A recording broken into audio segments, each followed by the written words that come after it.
You're watching Personal Finance with Coach Kelvin. Let's get into the video.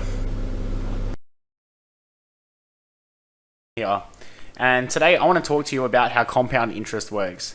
Now, Albert Einstein said it best when he said, compound interest is the eighth wonder of the world, and those who understand it earn it. Those who don't, pay it.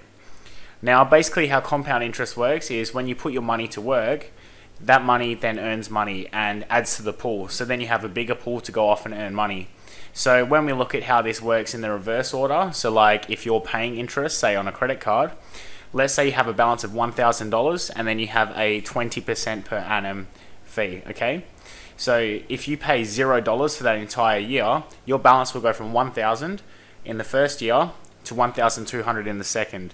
Then you'll pay that 20% on $1,200 and your bill will then go up to $1,420, and it will keep increasing like this over time. So the longer that you do not pay off this debt, the more debt you go into and the more insane this curve grows as that money compounds exponentially.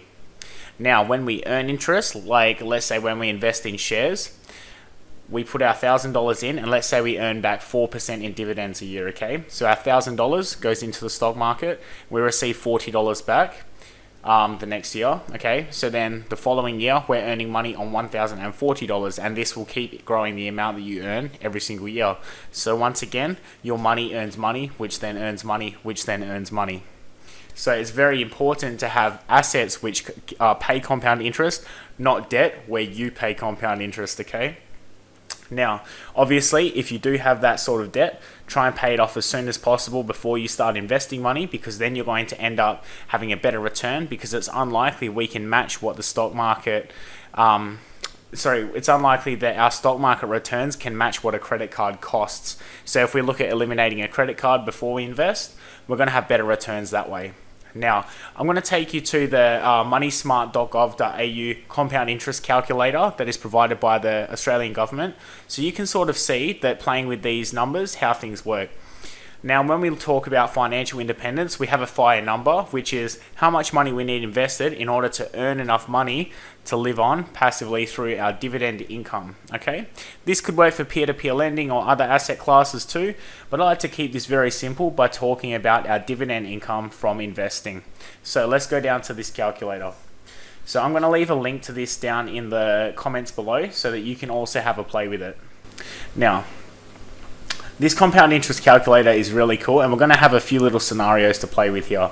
So let's say you follow my strategy, which is adding $1,000 every single month.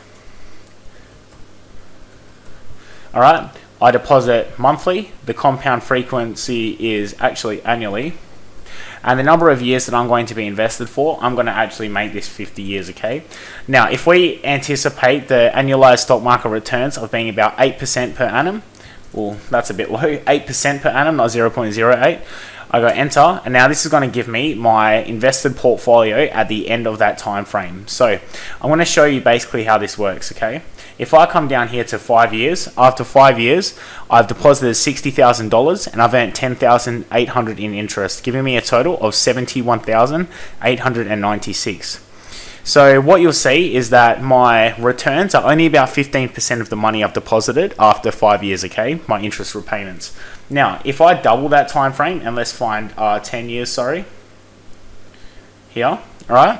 After 10 years, I've put in $120,000, and I've nearly earned 50% back in interest, okay? $54,998. This gives me a total left of $175,998. Now, what you're going to find is the longer you leave this money to grow, eventually the returns you get from interest will outweigh the amount you're putting into the market. So this is where things start to get exciting. So pay attention to that figure, okay? 175,000. Let's now have a look at the returns after 20 years.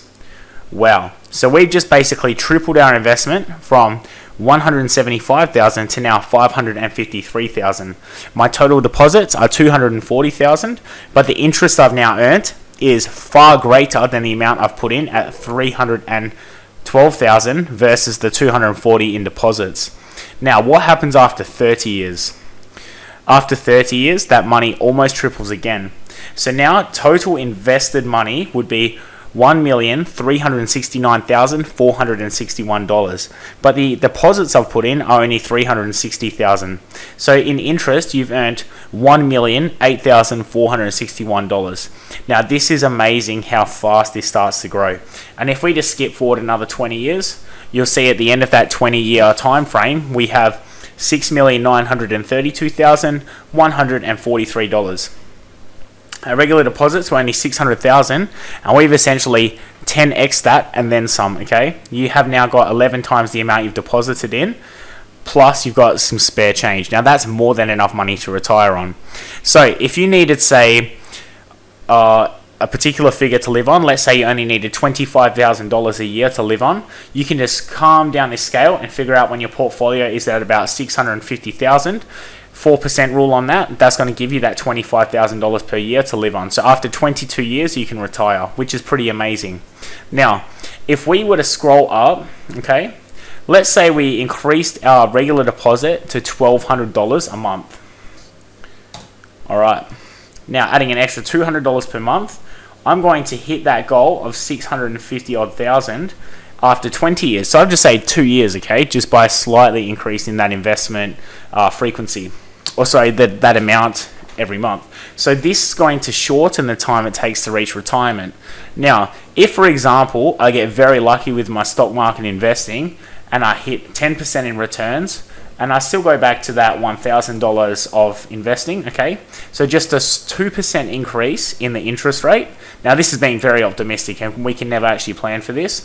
The total money I'd have at the end of that 50 years is pretty much double. So I've got 14 million compared to the 6.9 million we had before. And the time it's going to take me to reach that 650,000 is now going to be much quicker at basically 19 and a half years, okay, between 19 and 20 years. So now I've cut off another 3 years or 4 years from that investment time frame. So if you played around with the interest rates that you could potentially earn, now this is obviously very hard to predict long term, but using about 8% is good, then you can sort of see how long it's going to take to reach your goal of how much money you have invested. Now let's say you needed $40,000 to live on, which means you would need $1 million invested to pay that 4% of dividends essentially back. When we find our $1 million mark, that's about the 24-year mark. So having that higher interest rate definitely helps. Now, let's say, being very optimistic, you somehow manage to outperform the market for 50 years, earning an interest rate of 15%. What happens here? Oh my God. So your 50-year returns is going to leave you at $87,696,000, okay? Meaning it's going to take you far less time to reach that goal of $1 million, and that money is compounding at a faster rate, doubling every 5 years or so. So if I come down here to reach my $1 million invested, is going to take me only, there we go, 19 years. So earning a slightly higher interest rate is going to then allow you to retire much earlier. Now, I want you guys to think about this same effect with the fees you're paying on your investments. So if we, for example, were paying a 1% management fee, okay, on this return of 15%, so I bring this down to 14%, okay?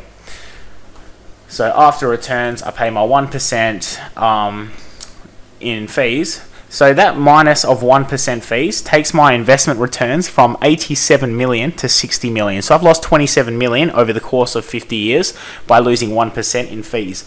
So I want you to be very particular about screening the stocks that you invest in, especially the index funds that have a management fee, or the listed investment companies or management vehicles, because if I lose 1% in fees over the extremely long term, that is an insane amount of money lost down the drain, which I'll never get back. So please be diligent about what it is you're actually investing in, because by simply finding a similar product with less fees and similar market tracking criteria, you could potentially have a far better return over time. Now that 1% fee we've essentially just paid would have cost us like the first look at that, the first 44 years of investing is the difference we would have just lost by having a 1% fee here. 27 million is what we were shy by having 60 compared to that 87 before. So it's very much worthwhile screening your investments properly. Now, that's obviously only for this strategy, but of course, your fees are very important, okay? Now, if you were to play around with the initial deposit as well, by getting more money in early, you're going to have better returns because that money is compounding for longer. So let's say you actually started with $10,000 invested, okay, and you're earning that 14% over this time frame. You end up back at about 66 million, okay? So that $10,000 invested earlier gives us another $6 million essentially over the course of 50 years, earning a rate of 40%. Now, none of these numbers are concrete, and it doesn't mean because I've put it in here you're going to earn 14%, and neither will I. But if you can focus on at least matching the investment returns of the entire broad market with a low fee index fund, and you make regular deposits through a consistent dollar cost averaging strategy, we're going to have extremely good returns over our lifetime, okay? And I think you'll find that when you have a look with this calculator and you play around with the figures, you're going to be extremely excited. So let me put my figures in so you guys can see exactly how my strategy is going to work. My initial deposit was $11,000, okay? I regularly deposit $1,000 per month as a minimum, but right now it's more about $1,400 per month, okay? I deposit that monthly, compounds annually, number of years, let's go with 50 just for now. And my current return rate is about 16%, but I'm going to take some off that as a bit of a waiver. I'm going to come down to 9%, okay? So, my goal to get to a passive income of $25,000 from my shares investing, okay, will require about $625,000 invested. So I need to find that investment time frame here, okay? So look, after 17 years, after about 16 and a half to 17 years, that's when I meet that 625,000, somewhere in that window there between those two. Okay, so about 16 and a half years. Now, I actually have other investment vehicles which will pay me passive income through peer-to-peer lending, property rent, and also through cryptocurrency. If I decide to sell that later on down the track, I can then divert some of that capital back into my share portfolio.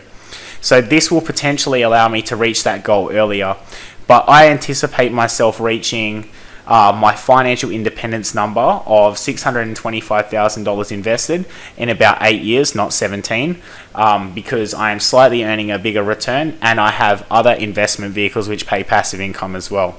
I don't only rely on my stock market return, so I'm also putting money in other things. But something you guys can play around with is the regular deposits, the frequency you deposit. You can change this to annually, monthly, fortnightly, weekly, and you can get a really good figure, okay? If I were to go off the interest rate I've received on average so far of 16% somehow, you know, this puts me in a far better position over the long term. It would take me 50 years to reach nearly $200 million, which is just insanity. And I would reach that $625,000 invested by about the 12 and a half year mark, okay, between 12 and 13 years.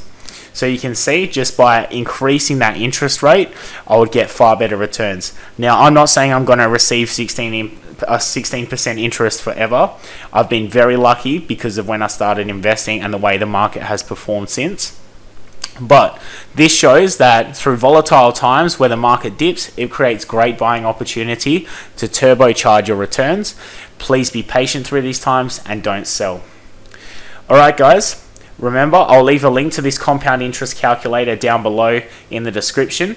If you got any value from this video, please like, share and subscribe. Let me know what your FIRE number is and how long you think it'll take you to get there, because I'd be so interested to see what other people's strategies are and how you plan to reach financial independence.